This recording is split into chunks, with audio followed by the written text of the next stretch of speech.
Hi, Ellie here. Let's go through my top Ooni Koda 12 pizza cooking tips. First, you will need to grab your pizza peels.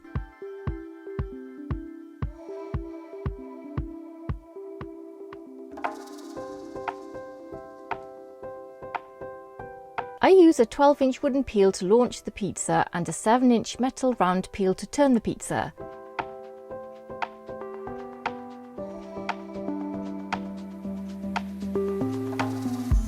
You can use a square peel and rotate the pizza outside the oven too.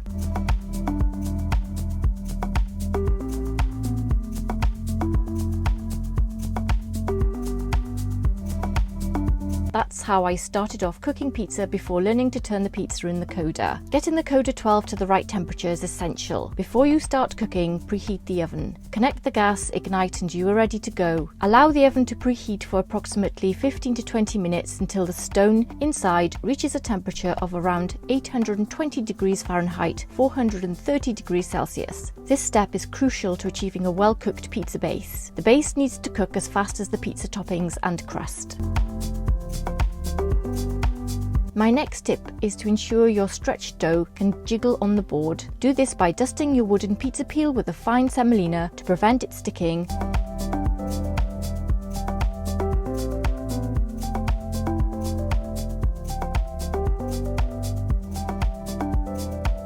Gently pull your dough onto the peel before you add your toppings. Once you've done that, add your toppings.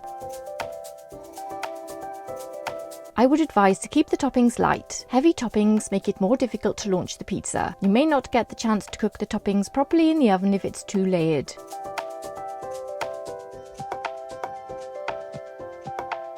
The pizza must be able to move freely on the peel before the launch. Give it another wiggle test, and if it's sticking, just add more semolina. Lift up the corner of the pizza and give it a little puff of air if you want.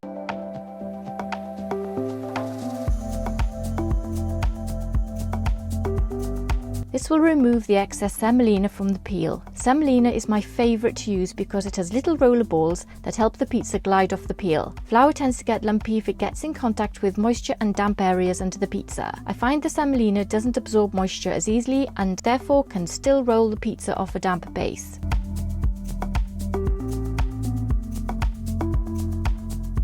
My next tip is to check the stone temperature before the cook. Use a digital laser thermometer for this, one that can reach a temperature of up to 600 degrees Celsius. It needs a single laser beam, not a double, as we are only measuring the centre of the stone. This needs to be approximately 820 degrees Fahrenheit, 430 degrees Celsius. So as you turn the pizza, it will pick up the higher and lower temperatures on the stone at the front and back. Place the tip of your peel at an angle near to where you want the top of the pizza to be. Use small jiggle movements to launch your pizza off the peel.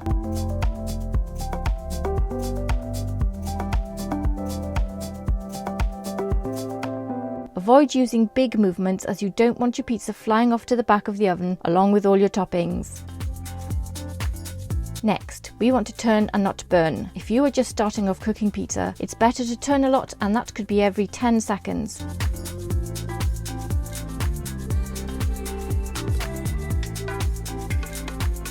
This will help you get used to the flame and the time it takes to cook the crust. As you get used to the dough cooking time against the flame, you will become more confident, knowing when to rotate. Smell and sound are key too. The crust and toppings will give you a cooked smell and you will hear it sizzle. Just keep your eye on the pizza cooking at the back at all times. Your cooking time may vary depending on the temperature of your oven and the thickness of your pizza dough. It's about cooking the pizza the way you like it.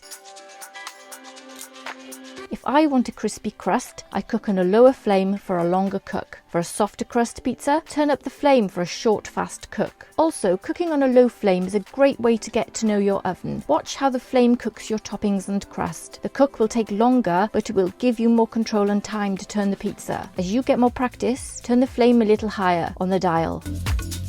My perfect flame size for this oven on the dial is with it set at 3/4 to the full flame mark, and then gradually increase the pizza size as you get more confident with the dough cooking against the flame.